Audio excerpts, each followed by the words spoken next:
Hey, what's going on, guys? Welcome back to the channel. So before we get started, let me go ahead and say, just in case this video blows up, I'd appreciate if you guys like this video and subscribe to the channel.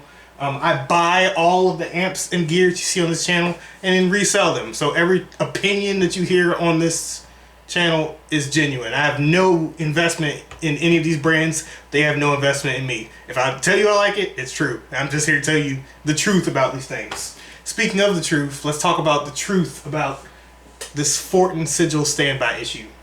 Or at least, let's add to the truth of it. Dover DA20. I purchased this amp from the Axe Palace recently. It has become potentially my favorite amp. I think it is my favorite amp I've ever used. And it's between the Dover and the KSR Orthos 2. Awesome amps. But it's kind of interesting because I see nothing but great things about Dover. And the Sigil has gotten a huge amount of hate. Some of it entirely warranted. You can of course go watch KDH's video on the Fortin Sigil Fiasco and all that, and see some of the bigger issues beyond just the Sigil.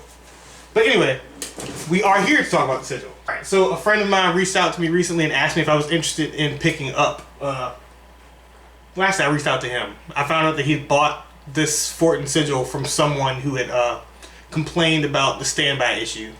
So I already knew that this amp had the quote-unquote standby issue prior to buying it. For me, I buy things largely for this channel, and B, I don't anticipate standby not fully muting the amp to be a huge deal breaker for me, just for the things that I do. It's just a fact. If I knew that this was the best sounding amp in the world, but the standby didn't work, I personally wouldn't care too much about that. That's just me. You feel differently? That's totally fine. I care about tone and feel more than anything else. So like I said, this is probably my favorite amplifier. But let me demonstrate something for you. So currently I have the Dover running into my Boss tube amp expander, which is going into my Mission 2x12. Sounds great. Volume is only on like 2. Like if all the way up is 10, it's on like 2. Let me turn on the standby. It takes a second to actually cut out. I still hear it. I hear farting sounds. It's too low for you to hear it in the camera. But I definitely hear little tiny sounds coming out of the cab. Even still. It's almost imperceptible. And again, I'm running the amp at like 2. Let's turn it up. Now it's at like 11 o'clock. There's noise.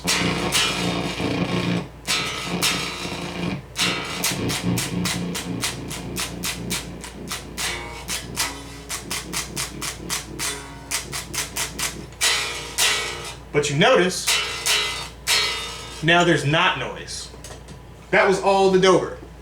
So, at first, it sounded like, oh, should we all be upset at Dover amplification now too? Notice that it's stopped now.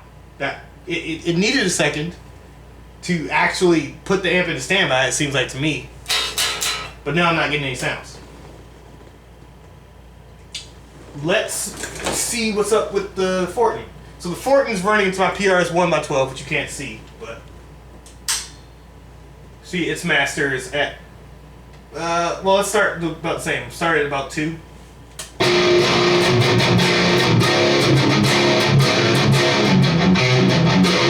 I just want to say, this amp, both of these amps sound freaking great. But we'll get there. That's for another video. So, standby mode. It's on standby. I definitely hear sound coming out of the cab still.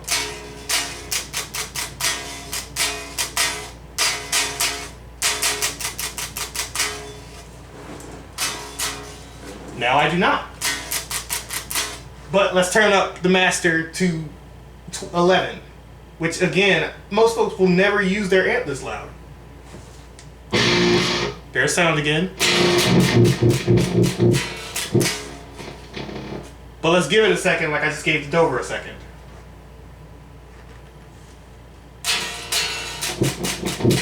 Still hear sound.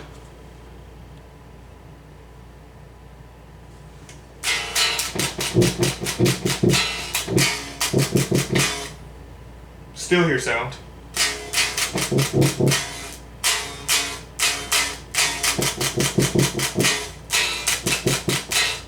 But it's not much. Like there's some farting happening. But I have to really dig in to even hear it. Let's start with the gain. See if that does something.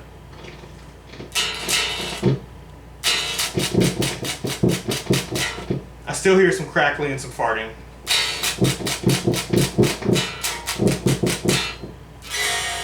But again, that's only if I like really truly like try and make it happen.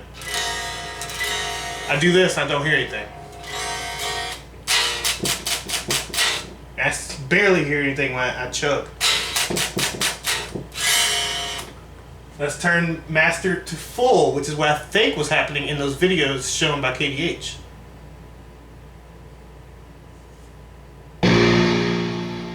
Not gonna play hard because I don't want to blow up my cab. But you heard the first note. Now it's gone.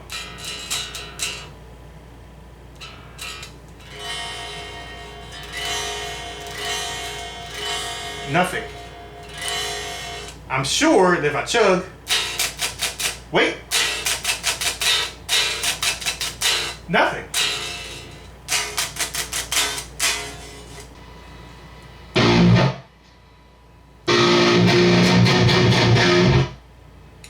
So, knowing that this is one of those amps that supposedly the standby doesn't work, here's my new findings. The standby doesn't work very well. If you give it some time, it will eventually start to actually function like a normal standby switch. Yeah, like I just had the amp maxed out and chugged on it and didn't hear anything. So it's not, I'm getting some inconsistent results. But at the end of the day, this standby switch is still doing what I need it to do. Your results may vary, but at the end of the day, like with most things, it seems like the actual answer to this whole standby fiasco is that maybe the actual answer that we're looking for is somewhere in the middle of the two extremes. I know it's not a popular take on the internet or on YouTube, but yeah, the standby switch isn't great, but it does kind of work. But yeah, hey, if you guys enjoyed this video and cared to hear what these amps actually sound like compared to each other, subscribe to the channel. I'm also doing a giveaway on a highway amplification direwolf that I bought. Wasn't received for free, like any of this stuff. But yeah, you guys take care.